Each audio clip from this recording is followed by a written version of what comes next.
Bonjour tout le monde, aujourd'hui j'ai 2 minutes pour vous parler de notre système membraneux. J'en ai parlé un petit peu précédemment dans la vidéo précédente, notre système d'adaptation. Alors notre système membraneux, de quoi on parle quand on parle du système membraneux? Eh bien, imaginez un poulet. Vous avez déjà tous et toutes eu un poulet cru entre les mains. Quand vous prenez un poulet, que vous retirez la peau de votre poulet, vous avez une espèce de membrane à l'intérieur, sous la peau, qui est une membrane un peu blanchâtre et qui va recouvrir le poulet, qui va être très difficile à déchirer, très dur à couper ou à arracher.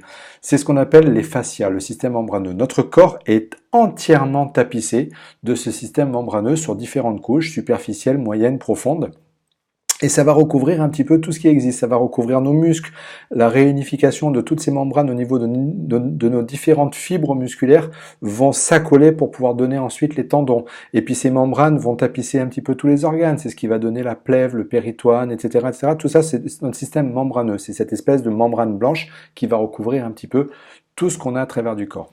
Alors cette membrane, elle est issue initialement de ce qu'on appelle notre membrane durmérienne, c'est-à-dire une de nos 3 méninges, qui est la méninge durmérienne, qui va venir tapisser, on va dire, qui est la plus externe des membranes, et qui va venir tapisser, on va dire, tout notre système nerveux central, et qui va, au niveau crânien, dégouliner un petit peu lors du développement embryologique de l'enfant, qui va dégouliner par un trou au niveau crânien et qui va ensuite venir tapisser tout notre système viscéral, organique, musculaire, etc. Dans notre corps.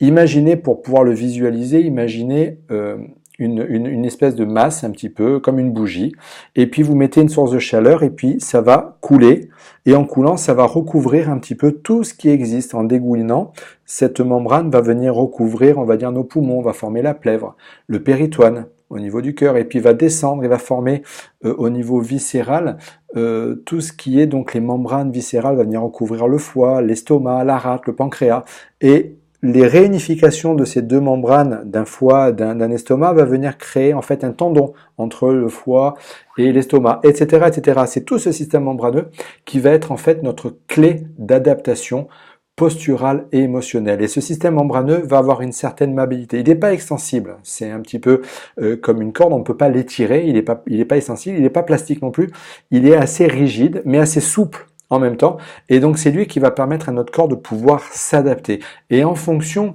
de notre hydratation, en fonction de notre alimentation toxinique, d'acidose, etc., etc., notre système membraneux va plus ou moins se densifier, plus ou moins devenir pseudo-rigide, et notre capacité de pouvoir nous adapter va du coup être restreinte. On en reparlera lors des séminaires en présentiel, lors des séminaires organisés à Montpellier, en Suisse, à Lyon ou à Paris ou ailleurs, et je vous expliquerai plus en détail ce qu'est ce système membraneux. En attendant, je vous dis à tout bientôt, je vous souhaite une belle fin de journée et à très vite sur une prochaine vidéo, j'ai 2 minutes pour. Ciao, ciao.